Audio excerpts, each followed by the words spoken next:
Episode ప్రారంభంలో మ్యావ్ సోదరుడు అతన్ని చూడగానే అతనిపై దాడి చేసి గాయపరుస్తాడు. అది చూసి ఆజీకి చాలా కోపం వస్తుంది. ఇంకా అతను దాడి చేయడానికి ముందుకు వెళ్తాడు. అప్పుడే వెనుక నుండి ఒక వ్యక్తి ఆజీపై దాడి చేసి అతన్ని ఒక మాయలోకి నెట్టేస్తాడు. ఇప్పుడు ఆజీ చూస్తే అతను అక్కడ చాలా చిన్నవాడిగా ఉన్నాడు. అది చూసి అతనికి ఏమీ అర్థం కాదు. అప్పుడే ఆజీ వెనుక నుండి ఒక మహిళ వచ్చి అతన్ని కౌగిలించుకుంటుంది.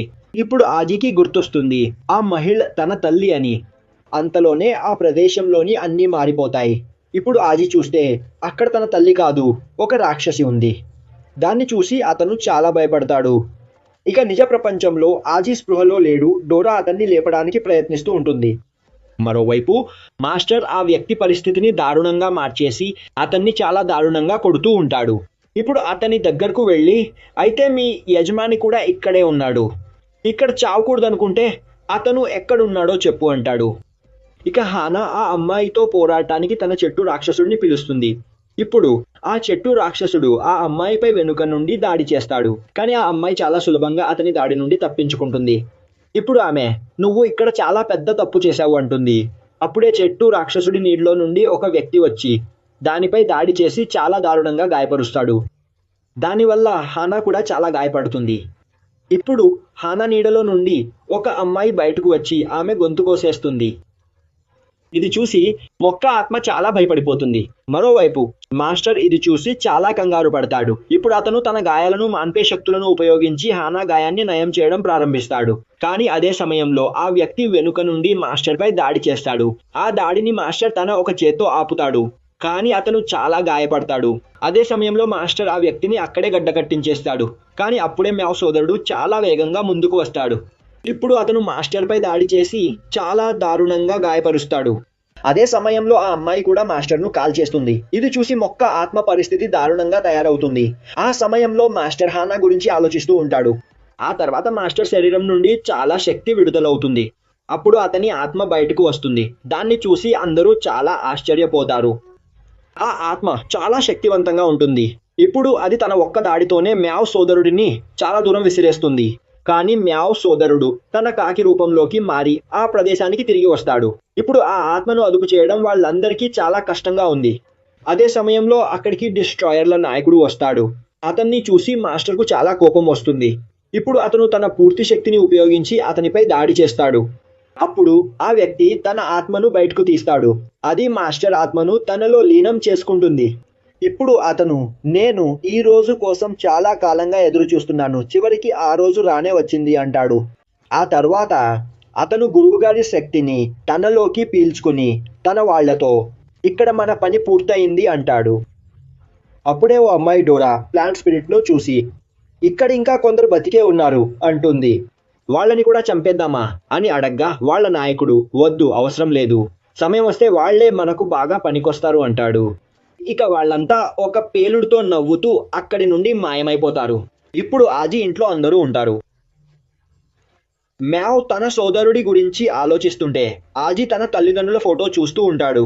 ప్లాంట్ స్పిరిట్ హానాను బాగు చేయడానికి ప్రయత్నిస్తుంటాడు. అప్పుడే వార్తల్లో బ్లాక్ రోజ్ కార్సెల్ నాశనమైందని చెప్తారు. ఇది ఎలా జరిగిందో ఎవరికీ తెలియదు. కానీ అప్పటి నుండి బ్లాక్ రోజ్ కుటుంబ సభ్యులంతా మాయమయ్యారు. పోలీసులు ఆ ప్రాంతాన్ని మూసేశారు. మూసేశారు. అక్కడ డోరాకు కోపం వస్తుంటుంది. వాళ్లపై పగ తీర్చుకోవాలని అనుకుంటుంది. వాళ్ళు అకస్మాత్తుగా మనపై దాడి చేశారు. స్నేహితులెవరో శత్రువులెవరో కూడా మనకు అర్థం కాలేదు. ఇప్పుడు ఆమె ఆజీ మీద కోపంగా, నీ ఆటలు ఆడటం ఆపు, ఇక్కడ మనకు ఒక ఘోరం జరిగిందా అలా అంటుంది. అప్పుడే మ్యావ్ లోపలికి వచ్చి, ఇన్నాళ్లుగా వెతుకుతున్న మా అన్నయ్యే ఇప్పుడు మన శత్రువు అంటుంది. అప్పుడు ఆజీ, మనకు ఇక్కడ డిస్ట్రాయర్స్ గురించి ఏమీ తెలియదా అంటాడు. వాళ్ళ గురించి పరిశోధించకుండా పోరాడితే మనం ఖచ్చితంగా చచ్చిపోతాం. కాబట్టి మనం ప్రశాంతంగా ఉండి వాళ్ళ గురించి సమాచారం సేకరించాలి. ఇది విన్న డోరాకు కోపం వచ్చి, ఆజీ, నువ్వు ఆటలాడుతున్నావని నాకు తెలుసు, ఆ ఆటల వల్ల ఏ ఆధారము దొరకదు అంటుంది. అప్పుడు ఆజీ ఆమెను పట్టుకుని, నాకు ఒక ఆధారం దొరికింది అంటాడు. ఇప్పుడు అతను వాళ్ళకి ఒక దృశ్యం చూపిస్తాడు. అందులో గురువుగారు ఆ వ్యక్తి పోరాడుతూ ఉంటారు. అప్పుడు ఆజీ, ఆ సమయంలో ఇది ఎవరూ చిత్రీకరించలేదు, ఇది ఉపగ్రహ కెమెరా ద్వారా తీశారని చెప్పగలను అంటాడు. నేను ఈ వ్యక్తి ఖాతా తనిఖీ చేశాను. ఈమె సమ్నర్స్ గురించి వ్యాసాలు రాస్తుంది. ఈమె పేరు మో సమ్నర్. ఈమె ఖాతాలో ఉన్నవన్నీ పనికిరానివే. కానీ ఈమె దగ్గర మనకు చాలా సమాచారం దొరుకుతుందని నాకు నమ్మకం ఉంది. ఒక్కసారి మో సమ్నర్ మనకు దొరికితే డిస్ట్రాయర్స్ గురించి ఎలాంటి సమాచారమైనా తెలుసుకోవచ్చు. అప్పుడు డోరా, మరి ఆమెను ఎలా వెతుకుతావు అని అడుగుతుంది. దానికి ఆజీ, ఈ రోజు ఒక చోట ఆమె పుస్తక కార్యక్రమం ఉంది, అక్కడ ఆమె మనకు దొరుకుతుంది అంటాడు.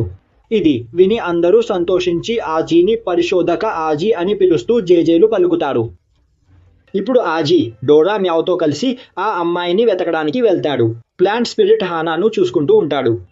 ఇప్పుడు వాళ్ళందరూ అక్కడి నుండి ముందుకు బయలుదేరతారు. ఒక్క రైల్లో మో సమ్నర్ ఉన్నట్లుగా మనకు చూపిస్తారు. అంతలోనే ఈ రైలు వచ్చే స్టేషన్లో ఆగదని ప్రకటన వస్తుంది. అందుకు వాళ్ళు ప్రయాణికులకు క్షమాపణలు చెబుతారు. స్టేషన్ రాగానే మో తన ఫోన్లో ఏదో చేయడంతో రైలు అక్కడే ఆగి తలుపు తెరుచుకుంటుంది. ఆ తర్వాత ఆమె చాలా హాయిగా అక్కడి నుండి కిందకి దిగి ముందుకు వెళ్తుంది. మో దారిలో వచ్చే యాంత్రిక వస్తువులను హ్యాక్ చేస్తూ వెళ్తుంటే అది చూసి జనం గందరగోళపడతారు. ఇప్పుడు మో ఒక చోట్ బల్ల పెట్టి తన పుస్తకాలు ఉంచి మో సమ్మర్ అందరికీ సంతకాలు చేసి ఇస్తుందని ప్రకటిస్తుంది. కానీ ఆమెను ఎవరూ పట్టించుకోరు. మరోవైపు ఒక చోట్ దాక్కుని మ్యావ్, డోరా, ఆజీ మో సమ్మర్ను చూస్తుంటారు. ఆమెను పట్టుకోవడానికి పథకం వేసి ఆమె వైపు వెళ్తారు.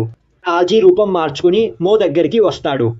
అక్కడున్న ఆమె పుస్తకాలన్నీ కొనేయడంతో మో చాలా సంతోషిస్తుంది. అప్పుడు మో, నువ్వు మంచి వినియోగదారుడివి ఆజీ, నీకు ఏ సమాచారం కావాలో చెప్పు అంటుంది. ఇది విని ఆజీ ఆశ్చర్యపోయి దీనికి నా పేరెలా తెలుసని ఆలోచిస్తాడు. అప్పుడు మో, నాకు తెలుసు డోరా, నువ్వు ఆ చెత్తకుండీలో ఉన్నావు. ఇంకా మ్యావ్, నువ్వు ఆ చెట్టు పైన ఉన్నావు అంటుంది.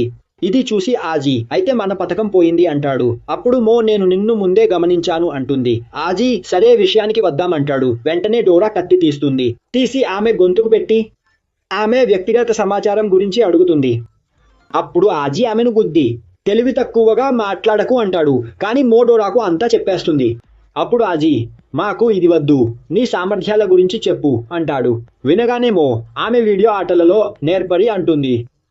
వినగానే డోరా, అయితే ఇది ఒక పనికిరానిది అంటుంది. ఇది విని మోకు కోపం వస్తుంది. ఆమె వాళ్లకు దేశాల రహస్యాలు చెప్పడం మొదలు పెడుతుంది. వాటి గురించి ఎవరు విని ఉండరు. అప్పుడే ఆమె, మీరనుకుంటున్నారేమో, నిన్న రాత్రి మీపై 5 డిస్ట్రాయర్లు దాడి చేశాయనుకున్నారు, కానీ అక్కడ 5 కాదు 7 ఉన్నాయి. ఇది విని అందరూ ఆశ్చర్యపోతారు. అప్పుడే మో అంటుంది, ఇది అంకెల ప్రపంచం, ఇక్కడ తన ఫోన్తో అన్ని నియంత్రించగలదు. వెంటనే డోరా ఆమె ఫోన్ లాక్కుని చూస్తుంది. మో ఈ ప్రాంతంలోని 25 పోలీస్ ఠాణాల కెమెరాలను హ్యాక్ చేసిందని ఆమెకు తెలుస్తుంది. ఆమె ఉపగ్రహాలను కూడా వదల్లేదు. నడుస్తూనే అన్ని యాంత్రిక వస్తువులను హ్యాక్ చేస్తూ ఉంటుంది. ఇది చూసి డోరా, మ్యావ్ ఆశ్చర్యపోతారు. అప్పుడు మో, ఇదేం కాదు, నా ఫోన్ చాలా ప్రత్యేకమైనది అంటుంది. శత్రువు 300 మీటర్ల పరిధిలోకి రాగానే తన ఫోన్ ముందుగానే హెచ్చరిస్తుంది. ఒక బొద్దింకతో ప్రమాదం ఉన్నా సరే ఈ ఫోన్ తనకు చెప్పేస్తుంది. అప్పుడే ఫోన్ అలారం మోగుతుంది. అదే క్షణం వారిపై దాడి జరుగుతుంది. కానీ మియో డోరాను, మోకోను అక్కడి నుండి కాపాడుతుంది. ఇది చూసి డోరా చాలా భయపడగా మోకో ఫోన్ ఇది ఏ గ్రేడ్ ప్రమాదం అని చెబుతుంది. ఆ ప్రమాదం వేగంగా మోకో వైపు రావడం చూసి డోరా కంగారు పడి ఇప్పుడు మనం ఏం చేయాలి అని అడుగుతుంది. అప్పుడు మో, భయపడకు అంటుంది. డోరా, అయితే ఏం చేయాలి అని అడుగుతుంది. మో పూర్తి శక్తితో పరిగెత్తు అంటుంది. వాళ్ళు అక్కడి నుండి పరిగెత్తడం మొదలు పెడతారు. ఆజీ మిగిలిన వాళ్ళు కూడా తన వెనకాల పరిగెడుతూ అసలు వాళ్ళు నీ వెనుక ఎందుకు పడ్డారు అని అడుగుతాడు. అప్పుడు మో, నాకు తెలియదు, వాళ్ళు ఏ దేశపు అక్రమ మాఫియా అయినా కావచ్చు అంటుంది.